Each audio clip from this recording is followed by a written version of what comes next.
Naon kahariwang orang rezeki geus ditanggung ku Allah.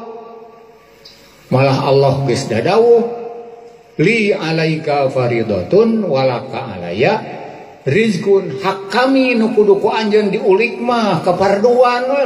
Tong make ngilu mikir kumaha nyatu segala. Kumaha maraban ini mah ini teh usaha mah. Kamu nanyakeun dina hate kumaha nyatu gayem kitu jawabna. Nyatu mah digayem mah ditalag ge eta nyatu ngaranna. Tong make di kumaha segala.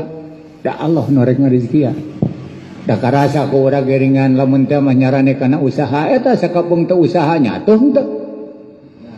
Malah orang ti memeh bisa usaha, naha usaha heula ari kieu teh naha nyatu heula.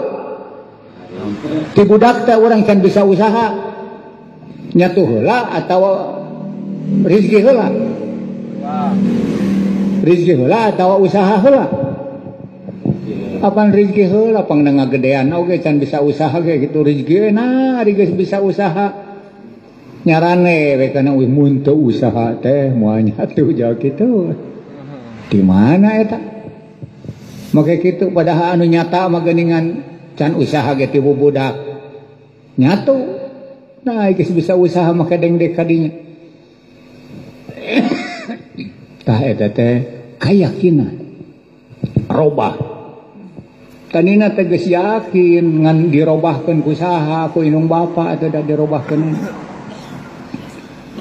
Di kumaha sia teu usaha mah nyatu naon kitu sakinung bapa teh disingseunan deui keur mah borangan atuh jadi napal kana hate teh jauh borangan gitu.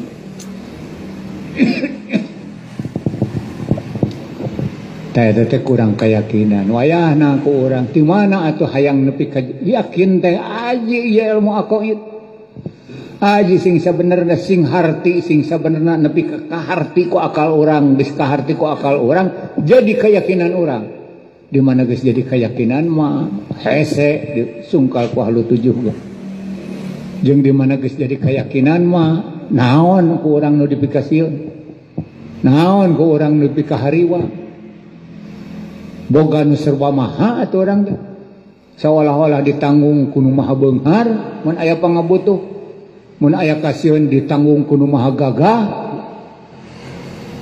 serba maha piraku boga eta teu teteg